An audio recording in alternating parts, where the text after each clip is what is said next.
경제 현안을 보다 쉽게 풀어보는 경제 읽기 시간입니다. 오늘도 다양한 경제 이슈들 권혁중 경제평론가와 함께 살펴보겠습니다. 어서 오세요. 네, 안녕하십니까. 예, 최악의 한 주를 보냈던 뉴욕 증시가 밤사이 반등에 성공했습니다. 투자 심리를 끌어올릴 만한 특별한 이슈가 없었던 것 같은데 저가 매수세가 강하게 유입이 됐더라고요. 그 이유가 뭡니까? 그렇죠. 이제는 과매도 말 그대로 이제는 너무 많은 분들이 사실 매도세를 던지다 보니까 너무 많이 떨어졌다. 시장의 전망치보다 이제 과매도 상태다라고 이제 투자자들이 인식을 한 것 같습니다. 그래서 이제는 매수세로 좀 돌아섰는데 뉴욕 3대 지수 다 올랐습니다. 다우존스가 1.2% 상승을 했고요. S&P 500 지수도 한 1.16%, 나스닥도 1.16% 이제 각각 상승을 했는데요. 그래서 3대 지수 다 올랐죠. 이런 거 보면은 사실상 뭐 지금 과매수 상태에서 저가 매수가 들어왔다라고 판단할 수밖에 없는데 왜 그러냐면 지난주에 뉴욕 증시가 워낙 안 좋았습니다. 그러니까 주간 상승률을 본다 그러면 S&P 500 지수 같은 경우는 지난주에 4.3% 빠졌거든요. 그다음에 이제 나스닥도 마찬가지입니다. 지난주로 본다면 5.77% 이제 빠졌는데 이게 나스닥 같은 경우에는 2022년 1월 이후에 주간 추이로 본다 그러면 가장 많이 빠진 추이고요. S&P 500 지수도 마찬가지입니다. 2003년 3월 이후에 최대 낙폭이에요. 그러니까 9월 효과가 좀 입증이 되고 있다. 9월에는 사실 증시가 좋지 않거든요. 예. 그래서 뉴욕 3대 증시가 과도하게 빠졌다가 그다음에 이제는 이 상태에서 매수세가 좀 들어오면서 이제 올랐다라고 보시면 되겠고, 그래서 과매도 인식이 있잖아요. 그래서 이제는 저가 매수가 들어온 거고, 그러면 저가 매수로 들어오겠던 요인, 아까 질문하신 것처럼 금리 인하에 대한 어떤 그 기대치가 계속적으로 좀 반영되고 있지 않나 이렇게 생각을 해보겠습니다. 그래서 금리 인하가 된다 그러면 가장 수혜를 받는 게 기술주겠죠. 그래서 기술주 중에서도 이제 우량이라든지 아니면은 뭐 성장주 중심으로 좀 뛰었던 부분이 눈에 보이거든요. 그래서 이런 부분들이 아마 지금 뉴욕 3대 지수에 영향을 미치고 있다라고 판단해 보겠습니다. 네, 뉴욕 증시는 이렇게 좀 회복을 하는 모습인데 코스피는 약보합세로 돌아섰고 코스닥은 하락세를 이어가고 있거든요. 왜 그런 거예요? 외국인이 많이 팝니다. 그러니까 지금 우리나라 증시가 장이 외국인들 입장에서 굉장히 휘둘릴 수밖에 없는 장으로 지금 계속 가고 있거든요. 그러니까 외국인들 팔면 무조건 떨어지는 장으로 지금 가고 있어요. 그런데 그러면 과거랑 좀 다르잖아요. 과거 같은 경우는 개인들이 사실상 우리나라의 증시를 끌어올렸던 부분이 있단 말이에요. 예. 동학개미 운동 다 기억하실 겁니다. 예. 아무리 외국인들 팔아도 우리나라의 증시는 움직이지 않았거든요. 근데 지금은 다르죠. 지금은 개인 투자자들이 다 어디에 가 있느냐? 서학개미? 네, 맞습니다. 미국으로 다 떠나셨거든요. 예. 그러다 보니까 외국인들이 팔면 주가에 바로 반영되는 형태로 지금 되고 있죠. 그럼 외국인들이 지금도 사실 오늘장에 보면은 정말 물량 엄청 쏟아내고 있거든요. 그걸 다 개인들이 받아주고 있는데 역부족인 거죠. 제가 들어오기 전에 봤을 때 코스피 지수가 한 0.3% 정도 이제 빠진 걸로 보고 예. 있고요. 코스닥이 0.58% 정도 빠진 걸로 보고 왔는데 뭐 지금은 계속 변하고 있습니다. 그래서 좀 약보합세로 지금 기록을 하고 있단 말이에요. 그런 걸 봤을 때 거래량 추이를 보더라도 수급 측면 보더라도 외국인들이 물량이 너무나 풀고 있어서 이런 것들이 이제 시장에 영향을 주고 있고, 그럼 이제 신흥 국가에 대한 리스크 관리를 지금 외국인들이 하고 있다라고 저는 생각을 해보겠고요. 또 하나의 또 측면은 아까 말씀드린 것처럼 우리나라에 대한 이제 장에 대해서 매력도가 떨어지고 있는 거죠. 그럼 개인들이 왜 매력도가 떨어졌냐 봤을 때 금투세에 대한 이슈가 계속적으로 개인 투자자들이 영향을 주고 있어요. 뭐 주식 투자해 갖고 소득 5천만 원 이상 된다 그러면 뭐 지방소득세까지 22%의 과세가 붙다 보니까 그렇게 된다 그러면 사실상 기관 투자자들에게는 적용이 안 되고, 그래서 기관 투자자들은 유리한 거고 개인들에게 불리하다 보니까 이런 어떤 불만 사항들이 시장에서는 계속 나오고 있습니다. 물론 아직 금투세는 적용되지 않았어요. 이건 금투세가 적용돼봐야 아는 문제겠지만 일단 시장의 수급적인 측면에서 본다 그러면 금투세에 대한 불만들로 인해서 자꾸 개인 투자자분들이 국내 장을 떠나서 미국으로 가고 있다는 거죠. 이런 점들이 좀 악영향을 좀 미치고 있다. 그래서 시장에서는 그렇게 좀 판단하고 있습니다. 이제 한편 투자자들이 반전의 계기로 기대했던 미국의 9월 기준금리 인하 효과에 대해서도 의문부호가 자꾸 붙고 있거든요. 네.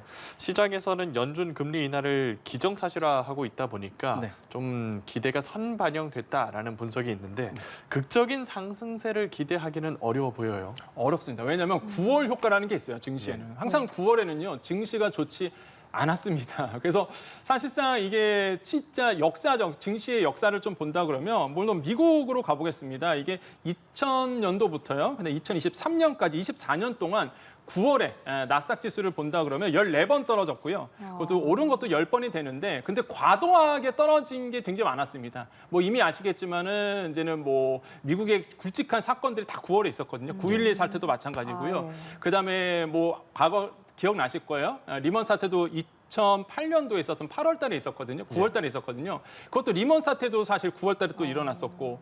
그래서 사실상 이제 주가가 크게 폭락했을 때 9월이었고 이게 각인이 돼 있어요. 투자자들에게. 그러다 보니까 이런 심리가 있습니다. 9월은 쉬었다 가야 되는 이런 심리가 있거든요. 그러다 보니까 관망세가 굉장히 많아요. 사실 주식시장은.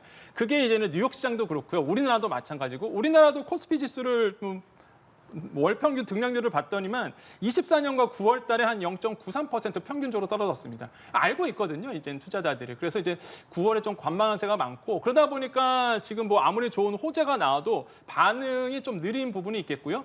그다음에 아까 앵커님 말씀하신 것처럼 금리 인하에 대한 부분은 선반영되고 있거든요. 이미 반영이 됐고. 그래서 이게 과연 증시에 호재로 작용할 수 있을까라고 본다 그러면 이미 되고 있는 상황에서 호재로는 이제 인식이 안 되고 있다라고 볼 수가 있겠고요. 이런 점을 봤을 때는 제가 봤을 때 9월 달에는 주가는 그렇게 큰 게 오를 장세는 나오지 않는다라는 게 지금 뭐 시장의 지배적인 판단입니다. 그래서 이런 부분을 같이 보셔야 되겠고 지금 그 미국에서는 이제는 9월에 금리 인하, FOMC의 금리 인하를 이제 0.25%포인트 정도 내리는 걸로 거의 기정사실하고 있거든요. 거의 확률이 70% 넘어가요. 그렇게 되기 때문에 사실상 이제 베이비 스텝 그러니까 0.25%포인트 정도 금리가 인하될 것이다. 이렇게 시장에서 내다보면서 투자를 하고 있다고 말씀을 드리겠습니다. 네, 일주일 정도 뒤에 있을 FOMC 회의 결과 지켜보고 또 얘기를 나눠보도록 하겠고요.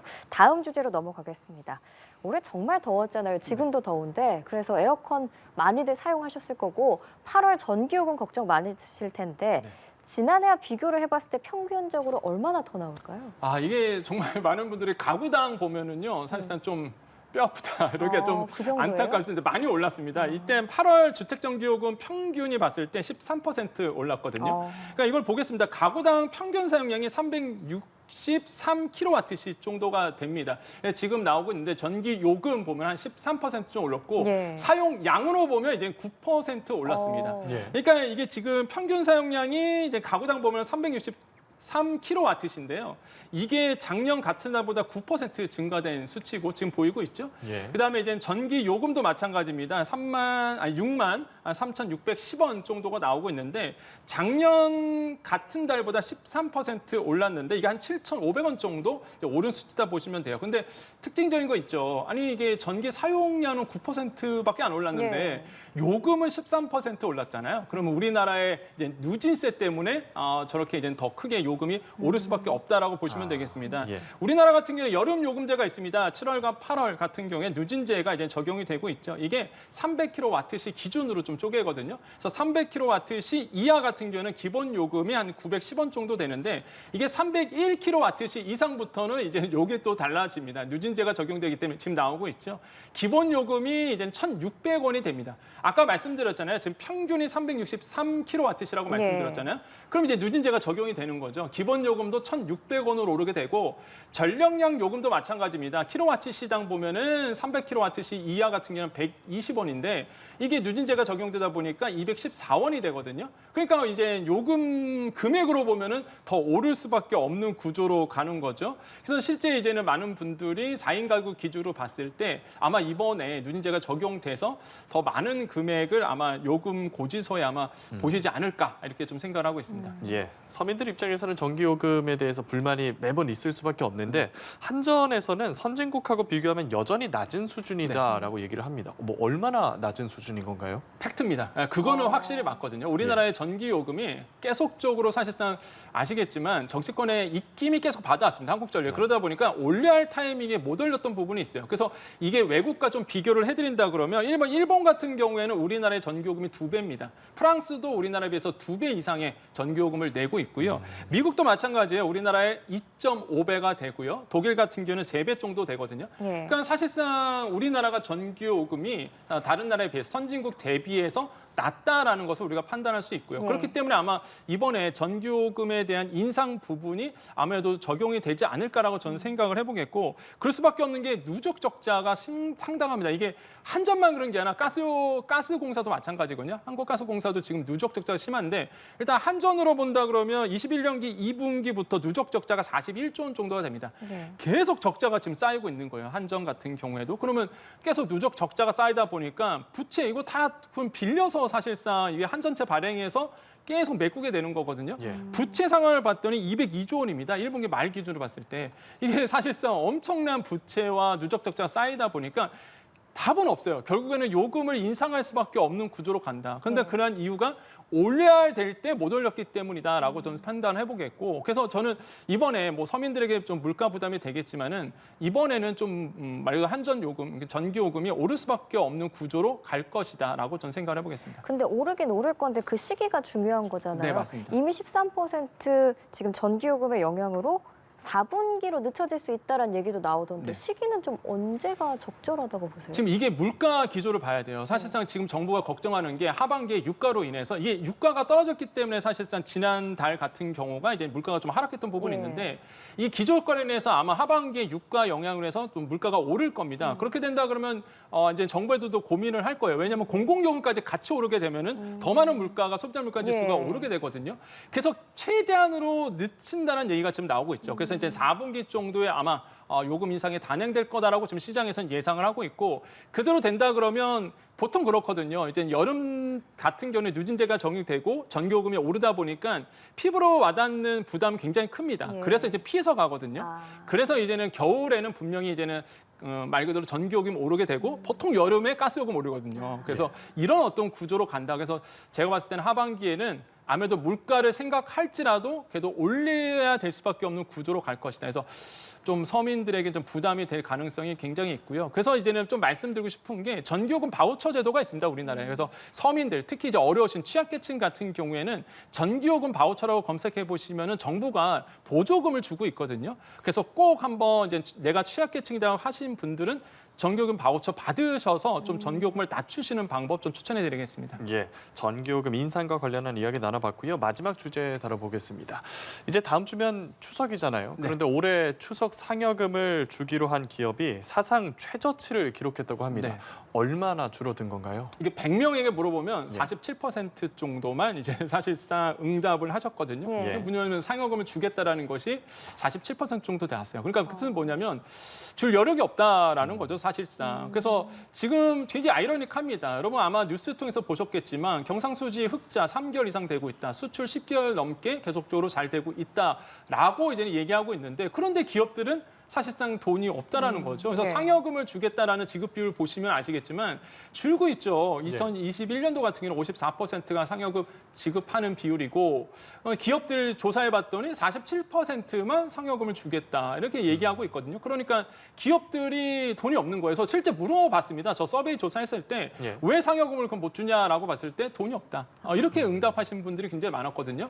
그래서 지금 보고 있죠. 이제 선물 등으로 대체하기 때문에 이제 상여금을 안 준다. 그다음에 네. 사정상 여력이 없는 거죠. 28%, 지급 규정이 없다. 24% 쭉 나오고 있어서 위기 경영이다. 경영 위기다. 그래서 17% 이렇게 되고 있는데, 그러다 보니까 사실 기업들이 돈이 없습니다. 근데 저희 아이러니해. 아까도 말씀드린 것처럼 예. 우리나라 수출 잘 된다 하던데, 기업들은 돈을 잘 번다고 하던데 왜 기업들이 돈이 없을까? 그 이유는요. 특정 섹터만 잘 되기 때문에 그래요. IT, 반도체, 자동차 요 섹터만 잘 되지 사실상 우리나라의 전반적인 기업으로 봤을 때는 돈이 없는 게 맞거든요. 고금리 상태에서 굉장히 눌려 있었고 물가 상태가 높다 보니까 기업들이 투자를 못하는 부분도 있었습니다. 네. 그게 이제 고스란히 이제 영향을 받는 거죠. 그래서 이런 부분들이 지금 뭐 우리나라의 지금 실물 경제를 잘 보여주고 있다. 그래서 저는 좀 다시 한번 말씀드립니다. 이게 수출 잘 되는 기업들이 고용을 좀 많이 늘려서 돈을 좀 실물 경제에 좀 풀어줬으면 좋겠다라는 다시 한번 좀 의견 개진을 해보겠습니다. 네, 상여금을 지금 못하는 회사들이 많긴 하지만 그래도 이제 선물의 경우에는 80% 가까이 맞습니다. 준다라고 했거든요. 그럼 네. 어떤 품목이 가장 인기가 있을까요? 평균적으로 한 8만 원 정도 쓴다고 해요. 그러니까 아. 상여금을 준 대신에 선물로 선물 가격 받던 한 8만 원 정도인데 가장 많았던 게 햄, 참치, 가공류였습니다. 친숙하네요. 그래서 이제는 선물 세트로 해서 45% 정도 주겠다 이렇게 얘기를 했고요. 지금 보시면 이제 선물 78% 주겠다. 비용은 8만 원 이렇게 얘기하고 있잖아요. 그 중에서 가장 많이 고려했던 게 선물 세트, 햄참치죠. 그 다음에 배사과 이런 과일류도 한 21% 차지했고요. 그 다음에 한우갈비, 홍삼 이런 순으로 이제는 기업들이 선물로 주겠다라고 이제 응답을 했습니다. 그래서 아마 이번에 추석 선물로 받으신 분들이 여기에 아마 다 포함되지 않을까라고 생각을 해보겠고요. 예. 선물을 주지 않은 곳도 있습니다. 그래서 왜 물어봤어요? 왜 선물까지 안 주냐 했더니 네. 좀 인상 깊었던 게 위기 상황이라는 거를 직원들에게 알리고 싶어서라는 응답을 하셨다고 해요. 그래서 이거 좀 매정하지 않나라는 생각을 해보는데 그 정도로 사실 지금 실물 경제는 어둡다라고 좀 말씀을 드리겠습니다. 알겠습니다. 여기까지 권혁중 경제평론가와 오늘 경제 소식 다뤄봤습니다. 오늘 말씀 고맙습니다. 네, 감사합니다. 고맙습니다.